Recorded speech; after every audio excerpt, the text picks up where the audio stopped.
modern times, Mexico's blend of cultures and traditions found its expression in the murals of Rivera and the paintings of Frida and the poetry of Sor Juana and the essays of Octavio Paz.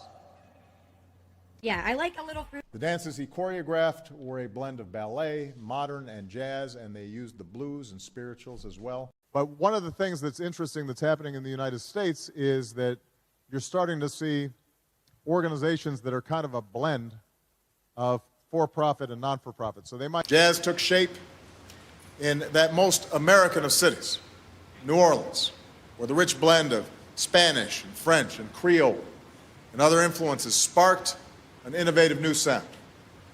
In our globalized world, with the migration of people and the rapid movement of ideas and cultures and traditions, we see increasingly this blend of forces mixing together in ways that often enrich our societies, but also cause tensions.